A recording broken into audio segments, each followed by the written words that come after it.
BizDecoders. Hey, Celine, how are you today? Good. How about you? Not bad. Since you have been working from home for quite a while, why don't you share something with us? Or shall we just discuss a little bit ab about working from home? Well, first things first, you know me, I'm kind of an introvert there. So this is like the best environment for me. Um, yeah, I'm continuing to work from home even now, but I see that there are both pros and cons for that. For a person like me, working from home is kind of suiting. A remote job environment is suiting. First of all, living expenses. Like I no longer need to live in a city because I can get a job in a good busy city, but then I could work somewhere where the expenses are much lesser. Probably move to another province, maybe to a place where the scenery looks nice, or like, a dream home, not the expensive one, but something more connected to the nature. You know what I mean, right? Yeah. So yeah, I mean, I could choose to do that. I could move to a place which is more feasible for a family-like environment, a little away from the busy lifestyle. Mm-hmm. That's one thing. And yeah, that's pretty much what I could actually think of when you asked me the question all of a sudden. Well, I would like to interrupt a little bit first, because I want to clarify that you are not an introvert if you are working with me. Because you're working from home now, you might want to move in with me. Well, I would love that actually. We have It, got a it it very would bring back a lot nice of memories scenery though. here. We got mountains here, so pretty nice place to live in. And let's go back. We let's talk about the remote living that you just mentioned. That's Mhm. true for people who are working from home right now. I see that um if they found that the job is stable enough, they will consider really moving to some outskirt or suburban cities to continue their job and like save some money from the living costs. I see that there's flexibility too in terms of schedule, in terms of the where I choose to work as well, the work environment. So sometimes I just pick up my laptop, go to the nearest library and I work to just for the change of environment, you know? Yeah. I have that flexibility. I could go to a park, provided I have internet, of course, but then I could go wherever I want to work. And then depending on the type of job, there would be flexibility too. Like in terms of schedule, it's not hard and fast like 9 to 5 kind of thing. Of course, some of the work from home jobs require you to connect between 9 to 5, Yeah. but there are some positions which is available which allows you to work in your own schedule. Like task by So task. mine's, sorry? Like task by task. Yeah. Like the current job I'm in, it allows me to work like in my own schedule. So I could work around with a few other tasks too. My freelancing opportunities, even that could be squeezed in. So yeah, it gives me the freedom to do that. But one big commitment over here is that you need to discipline yourself. Like when you are working on a task, you should make sure you don't get diverted. And initially, yes, it was really difficult for me to do that, especially with phones and, so many things to do. The startups and how much of commitment a startup needs, right? So initially, it was so difficult, but I think right now it's been like more than 6 months, and I've adapted so well. I've tried to organize my workspace.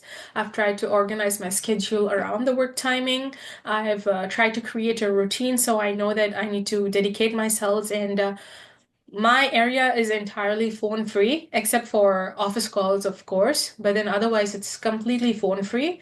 So I know that although like most of my job is like being on social media, like marketing is all about that, right?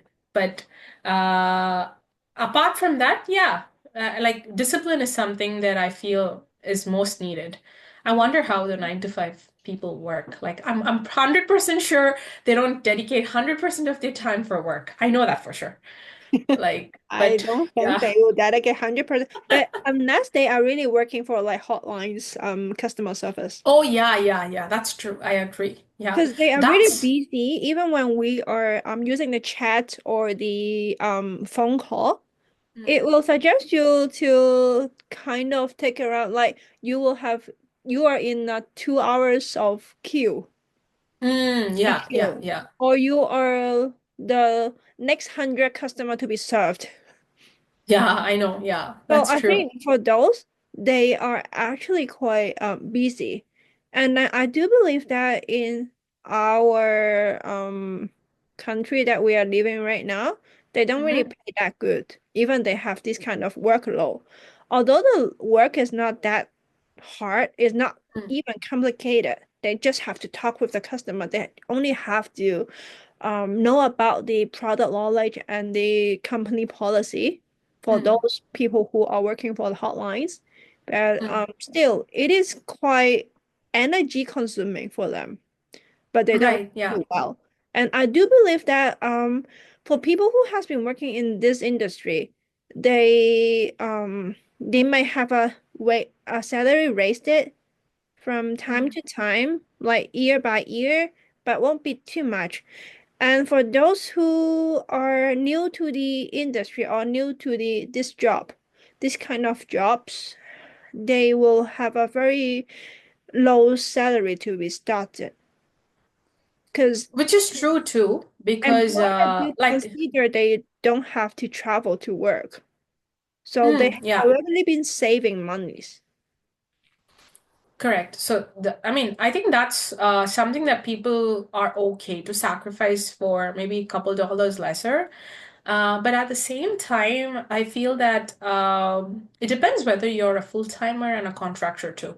Like you have your pros and cons, right? Are you freelancing? Are you being a contractor for a company, or are you fully employed for the company? Because all of these three things fall under different categories, and they Mm, have different legal standards too. Like for example, full-timers, they're entitled for like the company holds their EI and CPPs and your income tax and stuff like that, right? Whereas for a contractor, you take care of it all by yourself, pretty much by yourself. For a freelancer, it's about how much you work, and you get paid like per project and stuff like that. And again, it falls under the same rules as a contractor too. So it uh-huh. pretty much depends on that. And um, if your lifestyle like is okay, or like in other words, if your needs are okay to accommodate this kind of a lifestyle, then I think I don't see a reason why not to choose that kind of a job. Like in my case, yes, I would love to go in person and work, but the the current needs that I have in my life like sort of forces me to choose this work from home opportunity. And in a way it benefits me too, because um I like this kind of an environment. Yeah. Another issue I face is that I'm not able to socialize. I don't get to meet people um, from my workplace. It's usually over the phone or like video calls like this. It's something like that, but I don't get to socialize. I don't get that office environment feeling at all, wherein you meet in person. Sometimes you probably share your break hours together, or like you might carpool, or there are so many things you could do there. Office organizes a lot of events too. You try to miss them out. You miss them out too, right? Mhm. So yeah, those kind of stuff I miss out on. But there are other benefits as well. So it all depends on each individual. Uh-huh. But I want to get back a bit to the remote living when you really work Mm, from home.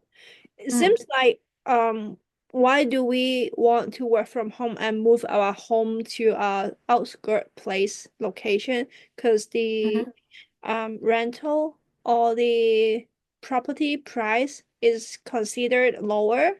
But the thing mhm. is, have you ever considered if you moving to an outskirt place, the expenses of daily necessity like food, drinks, or even some other product that you need for home might be a bit expensive than where Mm. we used to live in the city. Right, Might which is true. Yeah, Mm. but the thing is you might not need that much if you're really working from home.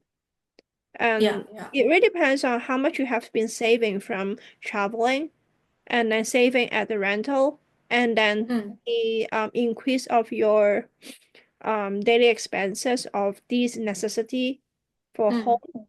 Yeah, really have to calculate a little bit. But Mm. other than that, yeah, working from home is pretty good. And especially if you're working from home, I think in your example, you actually working for a company. And then you might also, at the same time, working in other projects. Mm. Um, it really depends on which one have the deadline goes earlier. Right, yeah. You're working two jobs at the same time, you have two earnings if you are lucky enough to get the contractors. Mm. So that is quite good.